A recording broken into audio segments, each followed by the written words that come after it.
Assalamualaikum warahmatullahi wabarakatuh.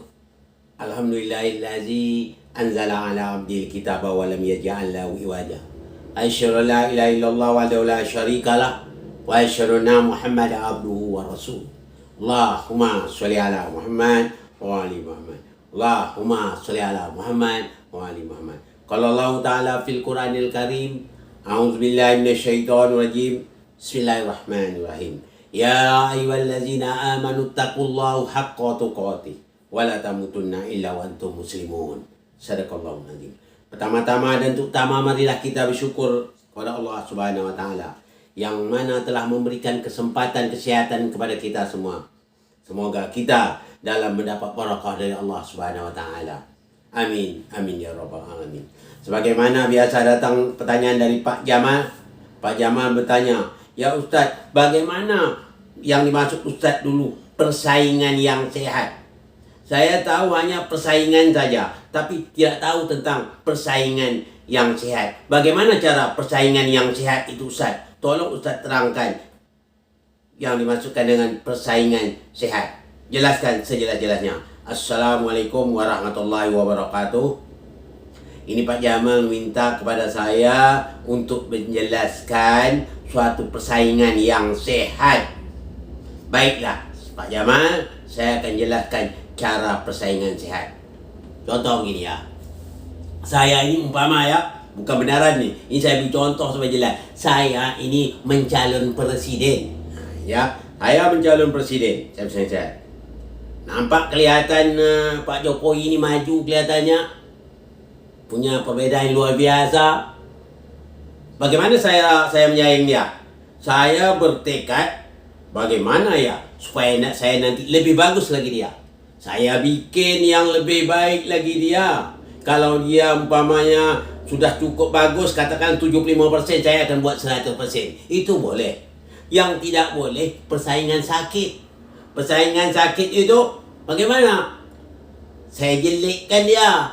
Wah, begitu beginilah tak bagus sudah ini, banyak hutang nih segini. Manalah bisa ini berhutang saja, coba tak berhutang membangun. Saya jelek-jelek saja. Itu nama persaingan tidak sehat. Ini yang tidak boleh. Jadi saya harus apa? Harus bersaing sehat. Bagaimana ya programnya yang saya buat itu lebih bagus dari dia. Diam-diam saya buat program yang lebih bagus dari dia. Tidak menjelek siapa-siapa pun, ya. Tidak ada guna kita menyelik nama. Kalau kita menyelik berarti kita kurang sehat. Kenapa? Karena kita menyelik berharap dengan menyelik itulah kita orang meminat orang untuk merangkul hati orang. Itu tidak bagus.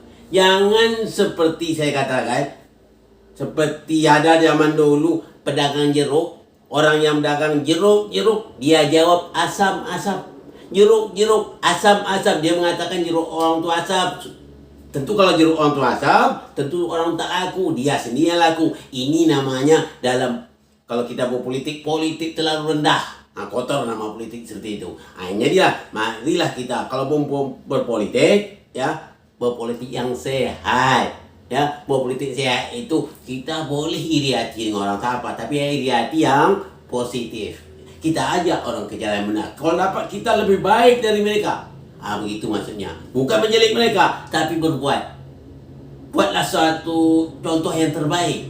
Ya, itulah cara yang merangkul umat itu dengan cara yang terbaik. Jangan kita merangkul umat supaya umat senang dengan kita jelek orang lain. Itulah yang dinamakan politik kotor. Tak boleh. Kalau betul-betul Pak Jamal mau bersikap mana tahun nanti, entah tahun 2029 mencalon presiden.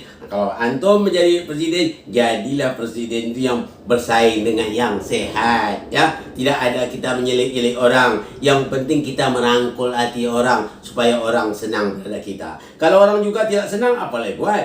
Kita sudah berbuat terbaik.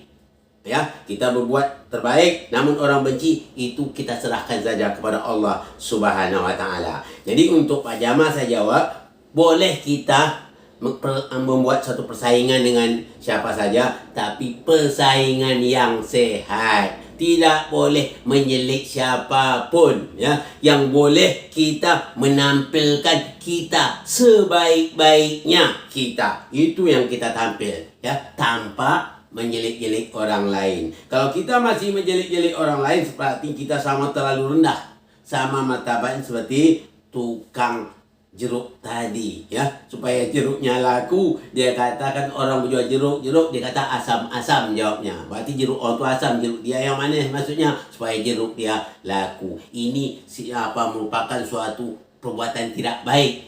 Dia menyerangkul hati orang supaya orang senang dengan dia, dijeliknya orang itu tidak bagus. Jadilah kita, kalau jadi seorang politik yang sebersih-bersihnya, ya. Ini saja yang dapat saya sampaikan pada kesempatan ini. Mohon maaf dari segala kekurangan. Wabillahi taufiq wal hidayah. Assalamualaikum warahmatullahi wabarakatuh.